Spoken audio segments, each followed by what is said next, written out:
آج کا جو اسم ہے السلام، اس کا اس تسلیم سے بہت گہرا تعلق ہے۔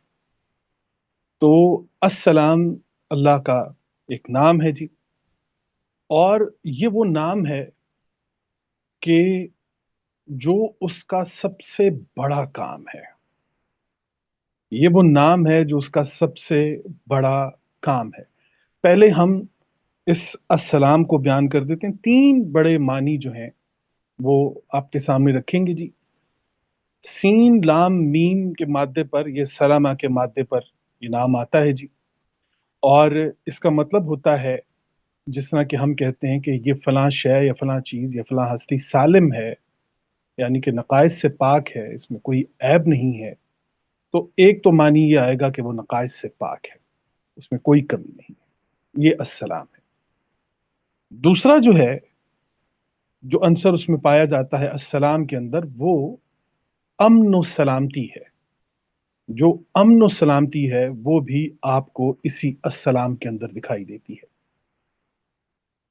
تیسری اہم ترین چیز جو بہت ہی اہم ہے وہ ہے تسلیم اور تحیہ۔ عربی زبان میں تحیہ کہتے ہیں سلیوٹ کو، جس طرح کہ ہم پڑھتے ہیں کہ التحیات للہ والصلوات والطیبات، تو یہ التحیات عربی زبان میں التحیہ کہتے ہیں سلیوٹ کرنے کو۔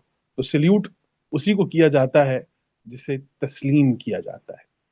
تو اللہ تعالیٰ قرآن میں یہ فرماتے ہیں کہ قیامت کے روز اللہ ان سے کہے گا کہ سلام، ان کے اوپر سلام۔ تو جب وہ سلام آئے گا تو اس کا مطلب یہ ہے کہ یہ بیسٹ، کسی کے عزت اور احترام میں اس کو تسلیم جب کیا جائے گا، اور جب انسانوں میں یہ آئے گا تو ہم تحیہ سلیوٹ کے لیے، یہ سلام جو ہوتا ہے، یہ سلام تحیہ یہ سلیوٹ کے لیے آتا ہے۔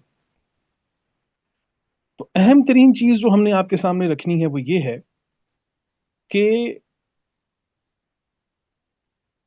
اس پوری صفت کو، اس پورے نام کو بیان کرنے کے لیے ہمیں ایک نقطہ جو ہے اس کو اپنے ذہن میں رکھنا ہے کہ اللہ سلام ہے، اور وہ یہ چاہتا ہے، اس کا یہ ہدف اور اس کا یہ مقصد ہے کہ کائنات کے اندر ہر شے، ہر چیز، ذات اور کائنات میں سلامتی کی بنیادوں پر رواں دواں رہے۔ اللہ یہ چاہتا ہے۔ تو یہ جو مین بنیادی چیز ہے وہ یہ ہے کہ اللہ کی عطا کردہ سلامتی جو ہے یہ کائنات میں رواں دواں ہے۔ اللہ کی سلامتی ذات و کائنات میں کام کر رہی ہے۔ اللہ سالم ہے، تغیر تبدل سے پاک، صمد ہے۔ تو اللہ سلام ہے، تو اللہ سلام وہ چاہتا ہے کہ انسانی کردار نقائص سے پاک ہو، جس طرح کہ السلام خود رب ہے۔ تو اس نے جو تحیہ یا جو سیلیوٹ یا جو آنر انسانیت کو دیا ہے، وہ یہ چاہتا ہے کہ جس طرح رب کی ذات جو ہے وہ نقائص سے پاک ہے، تو اسی طریقے سے انسانی کردار بھی کم از کم جتنی اس کی حتی الامکان کوشش ہے وہ اپنے نقائص سے پاک رہے۔ یہی اس کی بنیادی وجوہات ہیں، اور یہی وہ رب جو ہے وہ چاہتا ہے۔ انبیاء اور رسول کا مقصد بھی یہی رہا ہے جی۔ کتاب کریم کا مقصد بھی یہی رہا ہے کہ کائنات کے اندر سلامتی قائم رہے۔ اسی سلامتی کو قائم کرنے کے لیے انبیاء اور رسول کا ایک پورا سلسلہ، کتابوں کا ایک پورا سلسلہ وہ ہمارے سامنے ہے۔ ایک اہم ترین نقطہ جو میں آپ کے سامنے رکھنا چاہتا ہوں، وہ بڑی دلچسپ بات ہے، اس لیے میں اس کو پہلے ہی آپ کے سامنے لانا چاہتا ہوں کہ آپ دیکھیں گے کہ وہ جو آیت آتی ہے سلام ہی حتی مطلع الفجر، سورہ القدر کے اندر ہے، انزلناہ فی لیلۃ القدر۔ تو اس صورت کے اندر جو ایک صورت آخری آیت جو آتی ہے وہ آتی ہے سلام ہی حتی مطلع الفجر۔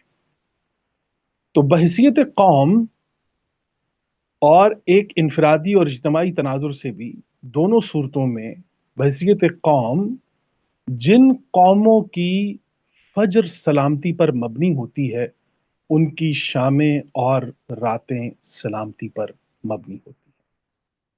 یہ ایک ایسا ٹائم ہوتا ہے، یہ ایک ایسا وقت ہوتا ہے کہ جس انسان کی فجر، یعنی کہ اس کا آغاز، چاہے وہ کام کا ہو چاہے وہ نام کا ہو، چاہے وہ کسی بھی چیز کا جو آغاز ہے، وہ اگر سلامتی پر مبنی ہے تو پھر اس کا پورا دن، اس کی شام، اس کا دن، اس کی رات انشاءاللہ تعالی سلامتی پر مبنی ہوگی۔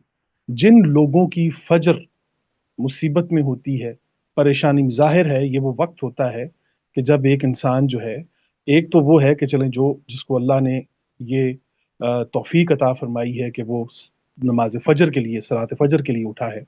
ایک وہ ہے جو کسی مصیبت میں جاگ رہا ہے، کسی پریشانی میں جاگ رہا ہے، اپنے بچے کی وجہ سے، اپنے کام کی وجہ سے، اپنے گھر کی وجہ سے، اپنے رشتوں، کسی بھی حوالے سے اس نے کسی کو کھو دیا ہے۔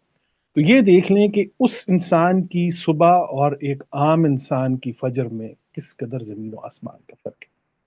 تو اللہ تعالیٰ نے یہ قدریں بتائی ہیں، اِنَّا أَنزَلْنَاهُ فِي لَيْلَةِ الْقَدْرِ، اور اس میں تمام قدر اور شناسائی اور خود شناسی کی یہ پوری حالتیں قرآن کریم نے اس صورت کے اندر بیان کرتے ہوئے آخر میں جو الفاظ استعمال کیے ہیں، سلام ہی حتی مطلع الفجر، کہ سلام ہے یہاں تک کہ جو فجر جو ہے اس کے طلوع ہونے تک۔ یہ آپ دیکھیں کہ جن قوموں کی فجر جو ہے وہ سلامتی پر مبنی ہوتی ہے، ان کی لیال جو ہیں، ان کی جو راتیں ہوتی ہیں وہ بھی سلامتی پر مبنی ہوتی ہیں۔